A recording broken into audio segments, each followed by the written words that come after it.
The tension in the chamber was not spoken, was felt. A silence so heavy it pressed against the ribs. The cameras had captured every second of President Trump's emotional plea to the man seated at the end of the long oak table, Lloyd Blankfein. "Lower the interest rates," the president had said. "Not for me, for the people. This isn't about politics. It's about pain." Blankfein didn't blink. He sat back, composed, stone-faced. Then he spoke, loud enough for every reporter to catch it. "Maybe the real problem isn't the rates. Maybe it's the tariffs." The sentence hit like a slap across the room. Gasps fluttered through the air. It wasn't just dismissive, it was defiant, cold, personal. At the far end of the chamber, Jonathan Roumie sat in stillness. He had remained silent through the president's speech, hands folded, gaze steady. He wasn't there as a politician. He was there as something else. A voice for the forgotten, a witness for the wounded, a man who had chosen conscience over comfort. Then came Blankfein's second line, colder than the first. "We're not here to fix the president's mistakes." That's when Roumie moved. He rose slowly, not with fury, but with a silence so deep it made the room hold its breath. He looked at Blankfein, not with hatred, with sorrow. And then he spoke, gently, firmly. "You said you are not here to fix the president's mistakes," Roumie began. "Then allow me to ask, who exactly are you here to help?" Every head turned, the room froze. "Because out there," Roumie continued, his voice as calm as a prayer, "families can't afford homes. Veterans are drowning in debt. Single mothers are rationing food. And you, with your chauffeured SUV and your private dining room, say nothing needs to change?" Blankfein shifted in his chair. "Tell me," Roumie pressed, "when you approved rate cuts 3 times under President Biden, was that for the people or because your friends on Wall Street asked you quietly, without cameras?" Blankfein didn't answer, but his face twitched, just enough for the nation to notice. "You spent $3 billion this year," Roumie continued, still steady. $3 billion, not to relieve debt, not to fund affordable housing, but to renovate your own offices. Gasps.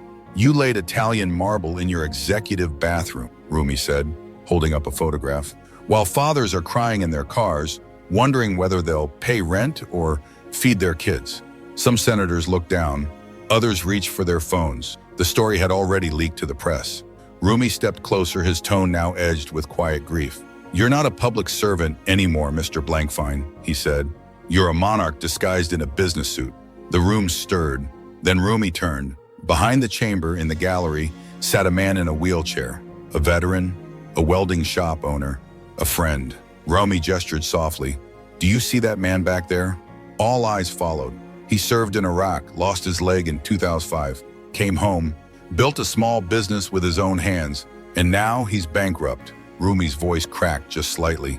"Not because he failed, but because you refused to act." A tear rolled down the veteran's face. "He told me this morning," Roumie continued, holding up a folded paper.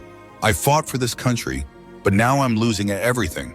Not to war, to interest rates." The silence deepened. "He asked me to give you this message," Roumie said softly. "If you're not going to help us, at least stop hurting us." Gasps echoed through the chamber, and just when it felt like the emotional weight was too much, Lloyd Blankfein smirked. It was small, subtle, but on camera, and it broke something sacred in the room. Roumie stepped forward. "You find that funny?" he asked. Blankfein adjusted his tie. "With all due respect, Mr. Roumie, monetary policy cannot be dictated by emotion or public theater." Roumie's eyes narrowed, not in anger, but disbelief. "You call human suffering a performance? You call a veteran losing his home theater?" He took a breath. "Then don't you ever smile when someone cries." A chill swept the room. The walls seemed to close in. Roumie leaned in, gently, yet with the full weight of a nation behind his words. "You may sit in that chair today, Mr. Blankfein," he said, "but the moment the people see who you really are, no title will shield you." Blankfein blinked. The smirk vanished. Roumie opened a black folder and lifted a printed email. "Let's talk facts, since that's what you say you care about." He held the page up. "This is an internal message from your office, dated 6 months ago. Subject line, delay all rate changes until post-election quarter." The room erupted in shocked whispers. "Signed by your deputy," Roumie continued. "The same deputy who, by the way, donated over $80,000 to anti-Trump super PACs last year." Blankfein looked pale, and Jonathan Roumie stood still. Not with vengeance, but with truth. Lloyd Blankfein's face drained of color. Jonathan Roumie turned toward the senators, not with fury, but with the weight of something sacred. This isn't just economic policy, Roumie said softly. This is political warfare. And the casualties aren't found in headlines. They're found in living room. He looked out over the chamber, then let the silence return before speaking again. Single mothers, veterans, truckers, teachers, drowning quietly beneath an interest rate freeze that feels less like strategy and more like punishment. A senator tried to interrupt. Mr. Roumie, with respect, that document might be open to interpretation. Jonathan shook his head gently.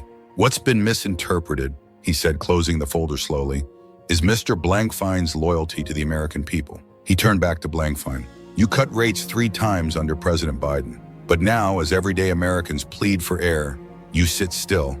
That's not economics. That's vengeance, and I won't use the word lightly, but it is treasonous in spirit. The word hung in the air. Treasonous. Blankfein didn't move. Couldn't. And Roumie, he wasn't done. He flipped to the next page in his folder. Let's talk about numbers, Mr. Blankfein. He paused. The room leaned in.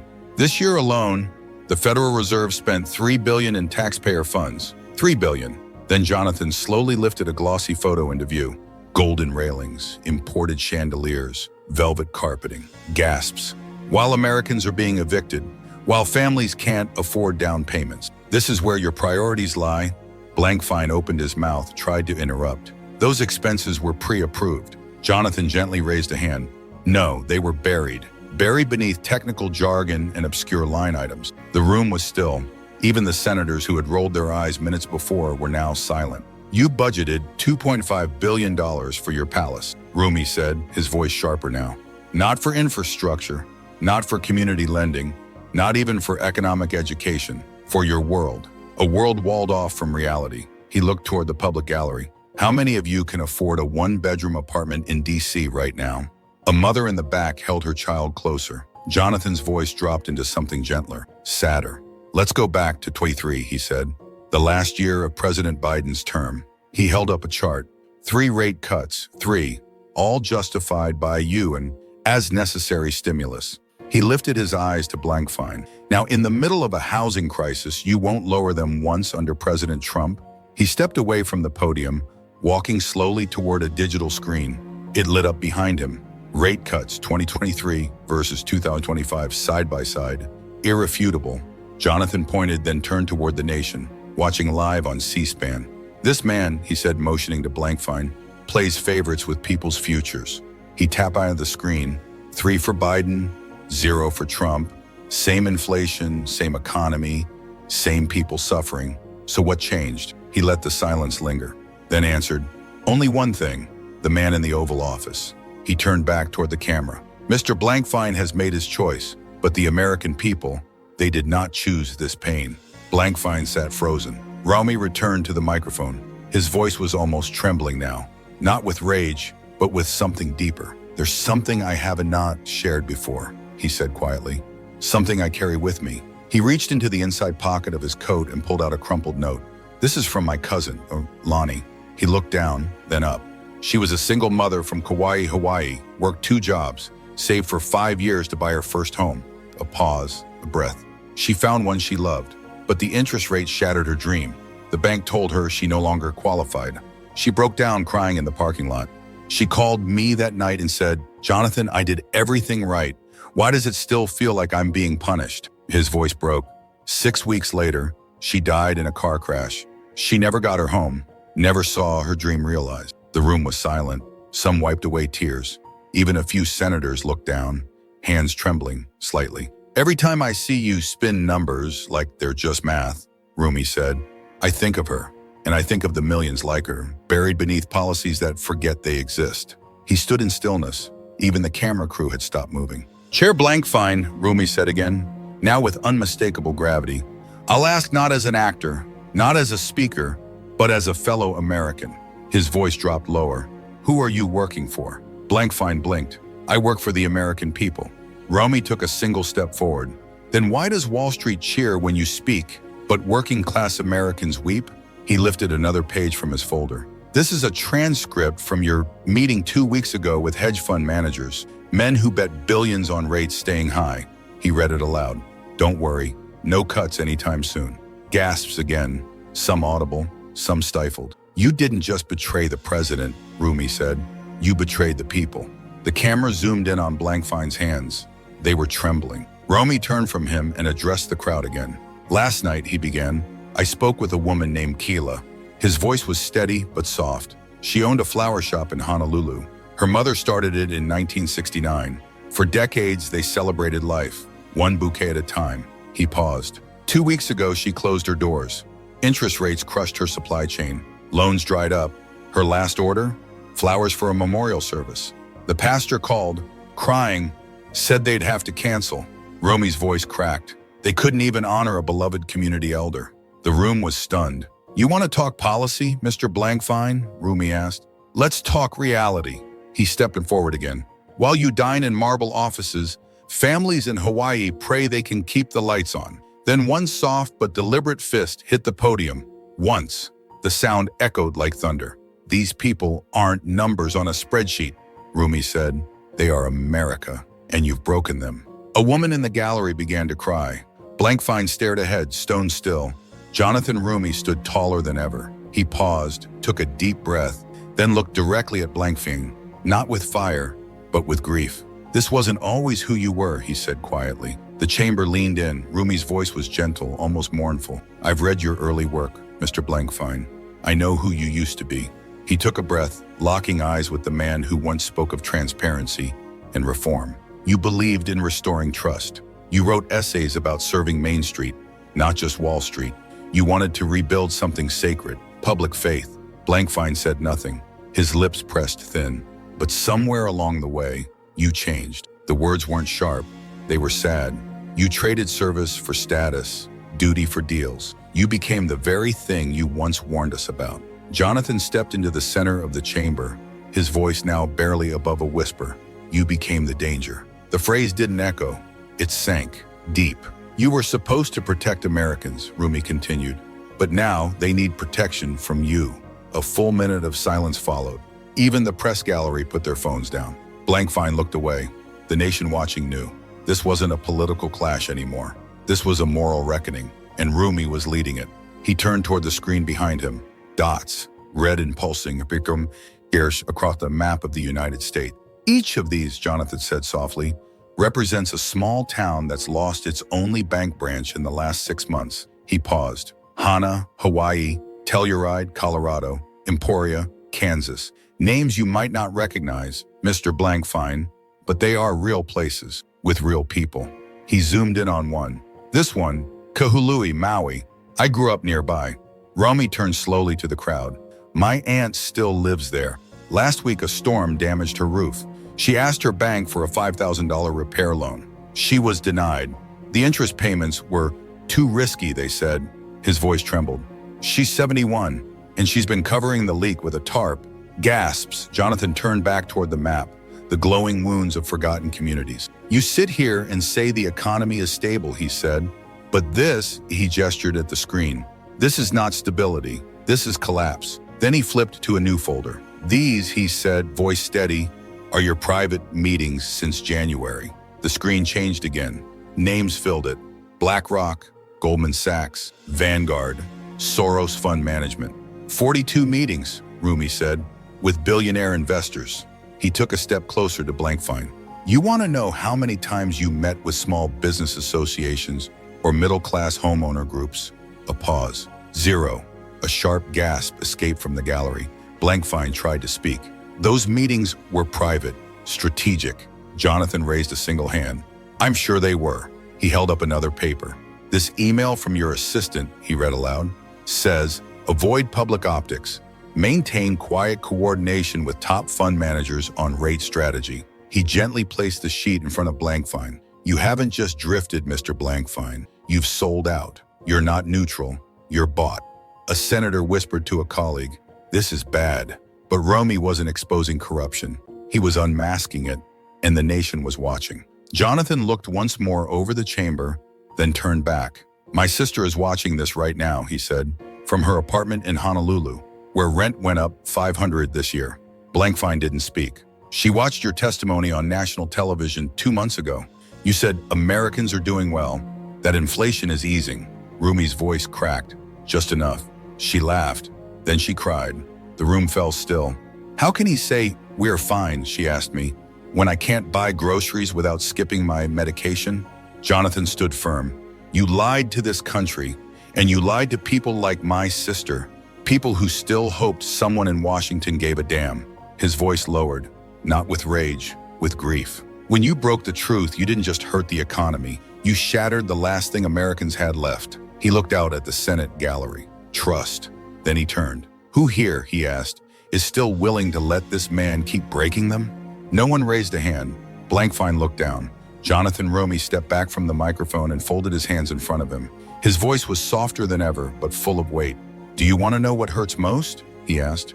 It's that we believed in you. He turned to the gallery, then back to Blankfein. When the economy collapsed, people hoped the Fed would protect them.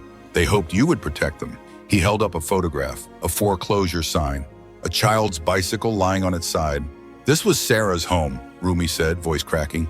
She's a nurse. Her husband left. She fought to keep that house. He paused. But the interest crushed her. She moved into her car with her 6-year-old son. Sniffles echoed from the gallery. She still goes to work, he said, still takes care of people, but she showers in the staff locker room and pretends everything's fine. A long breath. You gave up on people like her, Roumie said, and that is unforgivable. Blankfein didn't look up. The silence now wasn't awkward. It was unbearable. You could hear a cough in the third row, a baby shift in its seat. Jonathan looked up again and stopped. His voice dropped. What's your name? He asked gently. A young woman stood, clutching a folded American flag, the kind given at a military funeral. Maya, sir, she said. My husband was Staff Sergeant Rivera. Jonathan's head bowed slightly. He passed recently? She nodded. He lost our home. PTSD made the pressure unbearable. A hush swept through the room. Then Roumie turned to Blankfein once more. You didn't just push people to the edge. You pushed them over it. He stepped forward again. And while you signed off on billion-dollar luxury renovations, men like Staff Sergeant Rivera were choosing between rent and medication. Maya's flag trembled in her hands. Jonathan drew in a breath and spoke the final words like thunder cloaked in mercy. You are not the head of a reserve, Mr. Blankfein. You are the architect of a quiet war against the middle class. Crying echoed from the gallery. Someone fainted. Blankfein sat slumped, defenseless, mask torn. Jonathan Roumie stood firm, no longer just an actor or a voice. He was a witness to a nation's sorrow and its awakening. Jonathan Roumie stood still at the center of the room. Let me make one thing clear, he said softly, his voice rising not with anger, but purpose. I'm not here to beg you, Mr. Blankfein. He let the words breathe. I'm not here to negotiate with a man who made up his mind long before the suffering began. He turned to the gallery, eyes sweeping across a nation holding its breath. I'm here to show this country who you really are. He pointed gently into the crowd. I'm here for the fisherman in Hilo who lost his boat because his variable rate loan doubled overnight. For the teacher in Colorado whose student debt swallowed her future. For the waitress who sleeps in her car, works 2 jobs, and still can't afford a place to live. A pause, his voice lowered. I'm here for the mothers who cry alone and for the fathers who feel like failures. Roumie stepped forward. You may sit in the tallest tower in finance, Mr. Blankfein, but today in this chamber, I stand taller than you. The entire room rose to its feet. Blankfein remained seated, staring at the floor, his soul heavy with what had been laid bare. Roumie turned towards the massive screen behind him and pressed a button. The image changed. A wide shot of the Federal Reserve building, surrounded by scaffolding, luxury black SUVs parked outside, and workers wheeling in marble slabs. Take a good look, Roumie said, pointing. This is where $2.5 billion of your money went. Another click, a zoomed-in photo, Italian chandeliers, gold-trimmed staircases, a private executive dining hall with wine lockers. This wasn't just a renovation, Roumie said quietly. This was robbery, dressed up as maintenance. He turned back to Blankfein. While you laid gold tile in your office, millions of Americans were laying eviction notices on their kitchen counters. A shout rose from the gallery. Thief! Roumie didn't react to the anger. His focus was unwavering. You claimed it was about modernization, he said softly. Security. Then he paused. But let me ask you, What kind of security do hungry families have when they lose their homes? There was no answer. And then Roumie delivered the line that tore through the room. This isn't the Federal Reserve anymore. It's the Federal Resort. And you, Mr. Blankfein, are its king. Gasps, murmurs, cameras clicked in rapid fire. Blankfein's face turned ghost white. Roumie remained steady, serene, but unrelenting. Then, movement. One of Blankfein's senior aides in a gray blazer leaned down and whispered in his ear.